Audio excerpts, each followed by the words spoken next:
नमस्कार बच्चों, इस वीडियो लेक्चर में हम लोग डिस्कस करेंगे क्लास 10th के मल्टीपल चॉइस क्वेश्चंस। और जो ये मल्टीपल चॉइस क्वेश्चंस होंगे चैप्टर नंबर 2 जो कि हिस्ट्री का है, नेशनलिज्म इन इंडिया, उससे रिलेटेड होंगे। तो चलिए बिना टाइम वेस्ट किए फर्स्ट क्वेश्चन को स्टार्ट करते हैं। फर्स्ट क्वेश्चन में कहा गया है, why did Gandhi ji organise satyagraha in 1917 in Kheda district of Gujarat. तो देखिए, खेदा डिस्ट्रिक्ट जो कि गुजरात में लाई करता है, वहाँ पर गांधी जी ने सत्याग्रह को लॉन्च किया था 1917 में। अब आपको बताना है ये सत्याग्रह जो लॉन्च हुआ था ये किस वजह से लॉन्च हुआ था। तो पहला ऑप्शन दिया गया टू सपोर्ट प्लांटेशन वर्कर्स, तो प्लांटेशन वर्कर्स के सपोर्ट में बिल्कुल गलत है। सेकंड कहा गया to protest against high revenue demand, ये जो ऑप्शन है बिल्कुल सही है। ठीक है, बहुत ज़्यादा रेवेन्यू डिमांड करी जा रही थी, इसी के अगेंस्ट क्या किया गया था, इस सत्याग्रह को लॉन्च किया गया था खेदा डिस्ट्रिक्ट में। नेक्स्ट पे आते हैं, क्वेश्चन नंबर 2 देखेंगे, वाई वॉज सत्याग्रह ऑर्गेनाइज इन चंपारण। अब बताना है चंपारण जो कि बिहार में है, यहाँ पर 1916 में जो सत्याग्रह लॉन्च किया गया था, तो ये क्यों लॉन्च किया गया था। तो पहला दिया गया है टू अपोज ब्रिटिश लॉज, बिल्कुल गलत है, ब्रिटिश लॉज को नहीं अपोज करने के लिए था, ये अपोज करने के लिए था प्लांटेशन सिस्टम जो वहाँ पर हो रहा था उसके अगेंस्ट में था। ठीक है, तो प्लांटेशन इंडिगो, मेन चीज़ इंडिगो कल्टीवेटर जो थे उनके लिए ये चीज़ लॉन्च करी गई थी, तो प्लांटेशन सिस्टम जो था उसके अगेंस्ट ये चीज़ लॉन्च करी गई थी। तो यहाँ पर जो बी ऑप्शन है वो सही हो जाएगा क्वेश्चन नंबर 2 का। नेक्स्ट पे आते हैं, नेक्स्ट क्वेश्चन देखते हैं। क्वेश्चन नंबर 3 देखिए क्या कह रहा है। थर्ड में कहा गया, why was Simon commission sent to India. अब देखिए, साइमन कमीशन 1928 में भारत में आया, तो क्यों आया था ये आपको बताना है। तो पहला दिया गया to look into Indian constitutional matter and suggest reform. ठीक है, तो जो पहला ऑप्शन दिया यही सही है कि जो भी इंडियन कॉन्स्टिट्यूशनल मैटर्स हैं उनको उनकी देखरेख करना, और अगर उनसे रिलेटेड कोई रिफॉर्म दिखाई पड़ता है तो उसको भी लागू करना या सजेस्ट करना। ठीक है, तो ये मेन काम था साइमन कमीशन का।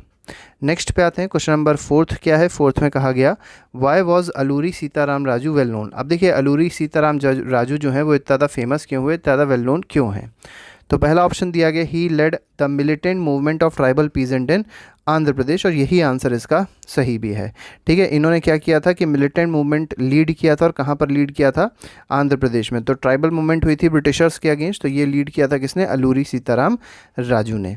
नेक्स्ट पे आते हैं, क्वेश्चन नंबर 5 कह रहा है, why did General Dyer open fire on a peaceful crowd. तो आप लोग को जलियांवाला बाग पता होगा कि जलियांवाला बाग में जनरल ओ डायर ने क्या किया था कि गोलियां चलवा दी थी, जो पीसफुल क्राउड बैठ के ये कह सकते हैं कि जो उस समय एक ये रॉयल अटैक जो आया था उसके अगेंस्ट जो लोग ये मतलब विद्रोह कर रहे थे, या कह सकते हैं विद्रोह तो नहीं कहेंगे, पीसफुल एजिटेशन जो कर रहे थे, उसी के अगेंस्ट में जनरल डायर ने क्या की थी, गोलियां चलवा दी थी, बहुत सारे लोग उसमें मारे भी गए थे।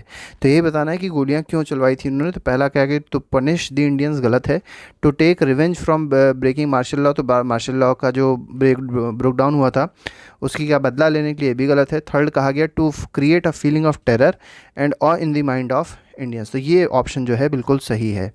देखिए, मेन ये चाह क्या रहा था कि जो भारतीय हैं वो बिल्कुल भी आगे एजिटेशन ना करें, ठीक है, और उनके दिलो दिमाग में एक ये खौफ बस जाए अंग्रेज़ों का। ठीक है, तो ये इसलिए किया गया था। तो यहाँ पर जो सी ऑप्शन है वो सही हो जाएगा। क्वेश्चन नंबर 6 पे आते हैं। 6th क्वेश्चन कह रहा है, why what kind of movement was launched by the tribal peasants of Gudem hills of Andhra Pradesh. तो गुडेम हिल्स जो आंध्र प्रदेश की है, आपको बताना है किस तरीके के मूवमेंट वहाँ पर लॉन्च किए गए थे पीजेंट्स के द्वारा। ठीक है, तो गुडेम हिल्स में जो पीजेंट्स रहते थे उन्होंने मिलिटेंट गुरिल्ला मूवमेंट स्टार्ट किया था। तो यहाँ पर जो बी ऑप्शन है वो सही हो जाएगा, तो militant guerrilla movement is the correct answer. ठीक है, नेक्स्ट पे आते हैं, question number 7, who among the following two leaders led the Khilafat movement. अब देखिए, खिलाफत मूवमेंट को किसने लीड किया था, शौकत अली और मोहम्मद अली ने लीड किया था। अली ब्रदर्स भी इनको क्या कहा जाता है। ठीक है, तो यहाँ पर जो ए ऑप्शन है वो सही हो जाएगा। और खिलाफत मूवमेंट में हुआ क्या था कि जो ब्रिटिशर्स थे, जो ब्रिटिश थे, उन्होंने टर्की के जो खलीफा थे उनकी पदवी ख़त्म कर दी थी, या कह सकते हैं कि जो उनकी उपाधि थी उनको हटा दिया था। ठीक है, तो कैलिफ जो थे उसी के लिए ही यहाँ पर पूरा आंदोलन हुआ था। ठीक है, तो यहाँ पर आते हैं नेक्स्ट क्वेश्चन पे देखते हैं। नेक्स्ट क्वेश्चन नंबर 8 है। क्वेश्चन नंबर 8 में कहा गया, why did Gandhi ji withdraw non cooperation movement. अब देखिए, गांधी जी ने नॉन कॉपरेशन मूवमेंट बंद क्यों कर दिया था, क्योंकि आपको पता होगा नॉन कॉपरेशन मूवमेंट के बाद जस्ट चौरी चौरा इंसिडेंट हो गया था, और चौरी चौरा इंसिडेंट में क्या हुआ था, कई सारे वायलेंट क्लैशेस हो गए थे इंडियंस और ब्रिटिशर्स के बीच में। एक पुलिस थाना था जिसको जला दिया गया था। चौरी चौरा एक जगह है जो गोरखपुर के पास में लाई करती है। इसी वजह से जब ये गांधी जी को बात पता चली तो उनको लगा वायलेंस बहुत ज़्यादा फैल रहा है, तो उन्होंने नॉन कॉपरेशन मूवमेंट को बंद कर दिया था। तो यहाँ पर जो बी ऑप्शन है वो यही बता रहा है, Gandhi ji felt that movement was turning violent in many places. तो यहाँ पर बी ऑप्शन सही हो जाएगा। नेक्स्ट पे आते हैं, क्वेश्चन नंबर 9 में कहा गया है हु वर दी सतनामीज़। अब सतनामीज़ कौन हुआ करते थे, संत हुआ करते थे। ए ऑप्शन इसका सही है, सतनामीज़ वर दी संत्स। नेक्स्ट पे आते हैं, क्वेश्चन नंबर 10 कह रहा है, 10 में कहा गया the main problem with Simon commission was. अब देखिए साइमन कमीशन की सबसे बड़ी दिक्कत क्या थी। साइमन कमीशन की सबसे बड़ी दिक्कत ये थी कि जो कमीशन आया था चेंजेस करने के लिए, यहाँ के बारे में देखने के लिए, जो भी कॉन्स्टिट्यूशनल रिफॉर्म्स हैं उसको देखने के लिए, तो वो उस कमीशन में कोई भी इंडियन मेंबर नहीं था, सारे के सारे ब्रिटिशर्स थे। ठीक है, तो it was all British commission, यही सबसे बड़ी प्रॉब्लम थी साइमन कमीशन की। नेक्स्ट पे आते हैं, क्वेश्चन नंबर 11 कह रहा है Hind Swaraj was written by. अब हिंद स्वराज एक बहुत इंपॉर्टेंट बुक है जो किसने लिखी है, महात्मा गांधी जी ने लिखी है, तो इसमें बी ऑप्शन सही हो जाएगा। और महात्मा गांधी की अगर ऑटोबायोग्राफी पूछी जाए तो याद रखिएगा माई एक्सपेरिमेंट्स विद ट्रुथ है, माई एक्सपेरिमेंट्स विद ट्रुथ। ठीक है, ये किसकी ऑटोबायोग्राफी है, तो बोला जाए तो महात्मा गांधी की ऑटोबायोग्राफी है। नेक्स्ट पे आते हैं, क्वेश्चन नंबर 12 कह रहा है why did Indian oppose Rowlatt act. अब देखिए रॉलेट एक्ट को इतना अपोज क्यों किया गया था, क्योंकि रॉलेट एक्ट में ये था कि अगर कोई भी पर्सन, ठीक है, ब्रिटिश के अगेंस्ट कोई भी काम करता पाया जाए या अगर कोई छोटा मोटा एजिटेशन करता भी पाया जाए तो उसको बिना कुछ सोचे समझे या बिना उसका ट्रायल किए उसको जेल में बंद करने का, मतलब ये कह सकते हैं कि रूल बना दिया गया था। तो इसी को रॉलेट एक्ट कहा गया, इसीलिए इसको अपोज किया जा रहा था।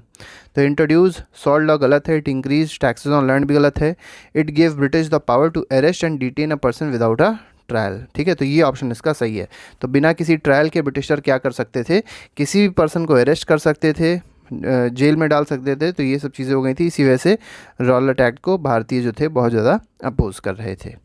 क्वेश्चन नंबर 13 पे आते हैं। 13 कह रहा है which of the following was the reason for calling off non cooperation movement by Gandhi ji. देखिए अभी हमने देखा भी था कि कौन सा इंसिडेंट हुआ था जिसकी वजह से नॉन कॉपरेशन मूवमेंट को बंद करना पड़ा था, तो ये चौरी चौरा इंसिडेंट था। ठीक है, नेक्स्ट पे आते हैं, क्वेश्चन नंबर 14 में कहा गया है identify the appropriate reason why Gandhi ji took up Khilafat issue from the options given below. अब देखिए खिलाफत इशू को, देखिए खिलाफत मूवमेंट अगर देखा जाए तो असलियत में मूवमेंट कहाँ की थी, टर्की की थी।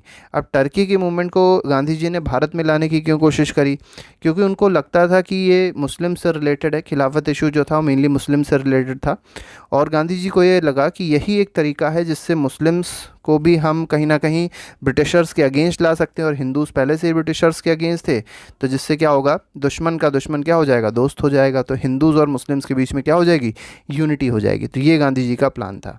तो यहाँ पर देखिए यही कहा गया है he wanted to bring Muslims into the freedom struggle, ये गलत है, ऐसा नहीं है। मेन रीज़न ये नहीं था। Muslim fear to join the freedom movement, ये भी गलत है। He wanted to decrease imports of earn good, ये भी गलत है। इसका जो फोर्थ ऑप्शन है वो सही है।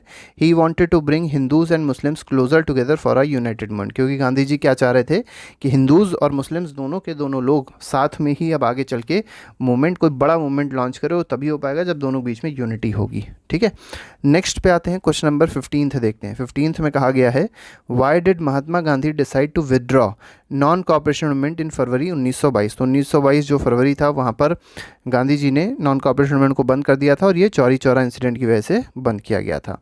क्वेश्चन नंबर 16 पे आते हैं। 16 कह रहा है which leader of Congress party wanted to participate in elections to the provincial council.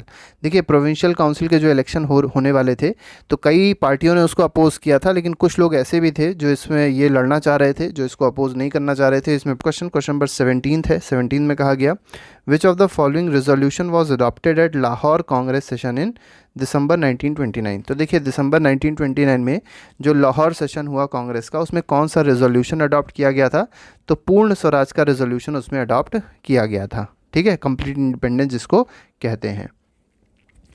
Next पे आते हैं, क्वेश्चन नंबर 18 कहा गया स्वराज पार्टी किसने लॉन्च करी या किसने सेटअप करी थी स्वराज पार्टी को। तो स्वराज पार्टी को मोतीलाल नेहरू जी ने भी स्टार्ट किया था, मतलब लॉन्च किया था, और साथ ही साथ सी आर दास, मतलब दोनों के कॉम्बिनेशन से। ठीक है, या दोनों के ये कह सकते हैं कि गठबंधन से ही स्वराज पार्टी सेटअप हुई थी। तो यहाँ पर ऑप्शन हो जाएगा both A and B is the correct answer. Next पे आते हैं, क्वेश्चन नंबर 19 में कहा गया the depressed classes association was formed है। अब देखिए डिप्रेस्ड क्लास एसोसिएशन किसने फॉर्म किया था, तो डॉक्टर भीमराव अम्बेडकर जी ने डिप्रेस्ड क्लास एसोसिएशन का फॉर्मेशन किया था। लास्ट क्वेश्चन पे आएंगे। लास्ट क्वेश्चन कह रहा है the Simon commission that arrived in India in year dash. अब देखिए आपको बताना है साइमन कमीशन जो भारत आया वो किस ईयर में भारत आया था, तो 1928 में भारत आया था। तो यहाँ पर देखा जाए तो सी ऑप्शन जो है that is the correct answer. ठीक है, तो ये हमारा एक छोटा सा MCQ बेस्ड सेशन था। इसके अलावा हमारे पास कुछ और भी वीडियोज़ हैं जो हम लोग पहले से ही इसको पोस्ट कर चुके हैं। ठीक है, MCQ के हैं, उससे आपका पूरा चैप्टर कहीं ना कहीं अच्छे से क्लियर हो जाएगा। वो डिस्क्रिप्शन पे लगा दिया गया है, पूरी प्लेलिस्ट भी आप जाके देख सकते हैं और उससे अपना आगे के चैप्टर्स और ये वाले चैप्टर को और अच्छे से रिवाइज कर सकते हैं। तो अभी के लिए फिलहाल नहीं रखते हैं। Thank you very much, good bye, जय हिंद।